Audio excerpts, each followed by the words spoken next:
there, welcome to my channel. This is Jennifer Vanderbeek from scrapsoflife.com, and in today's video I want to show you how I made this cute three-dimensional pineapple card that would work great for welcoming a new neighbor, a house guest, or, well, anybody.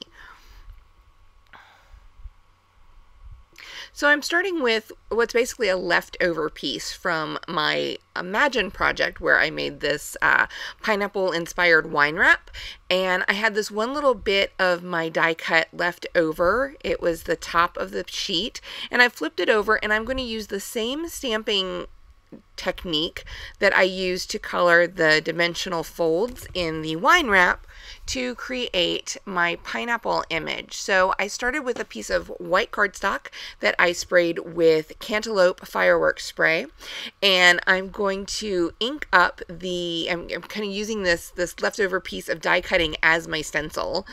And I'm using desert sand to add some shadow, some brilliance in coffee bean to add a little bit of depth right at the tip.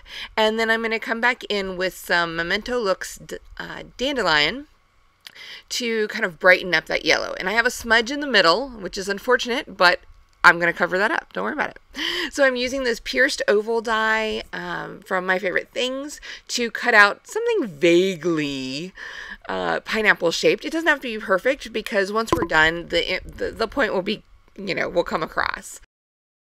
And now I'm going to work on the dimensional part, which is the fronds.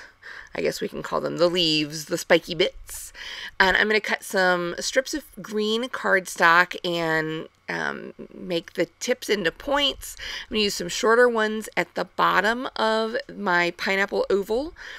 Consider this an impressionistic pineapple, if you will. And I am going to use some taller ones at the top. I'm attaching everything with tear it tape because it'll allow me to get a good hold with not a lot of surface-to-surface contact. And I'm going to ink up those sides again with that Brilliance coffee bean just to add a little bit of depth and dimension, using a sponge dauber for control. God, I love those things. They're so easy.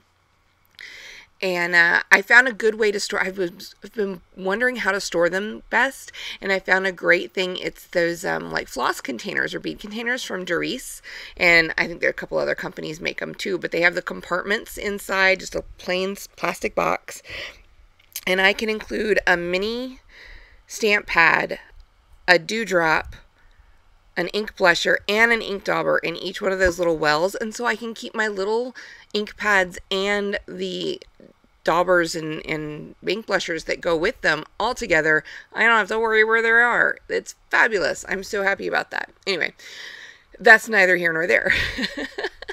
As I attached the leafy bits to the pineapple shape, I curled them either with my fingers or with the aid of the, end of a paintbrush to kind of give them that dimensional, natural look, for lack of a better word. And then I'm going to mount it on some chevron pattern cardstock and another piece of the same green cardstock that I used for the leafy bits. And I'm going to attach it to a card base,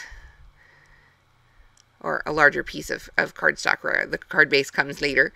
And now I wanted to make my sentiment. I looked through my stamps. I did not immediately see one that had like just welcome on it. I don't know why I don't have that, but you know what? That's what markers are for. So I'm going to use some Fabrico and Memento markers. It really doesn't matter which one. They both have fabulous brush tips. It just depends on which one you have and which color. That's basically how I work with it. And I'm just going to write welcome and embellish it a little bit and then pop it up on some foam adhesive to give it a, to kind of help it stand out along with it. And I'm going to position it so that it covers up my smudge on there. And that's the card. So I hope you've enjoyed this project. It was a quick, simple card, but it packs a huge punch. Make sure to follow the link up above and down below to check out my pineapple wine wrap over at Imagine Crafts channel. And I'll see you next time. All right, bye-bye.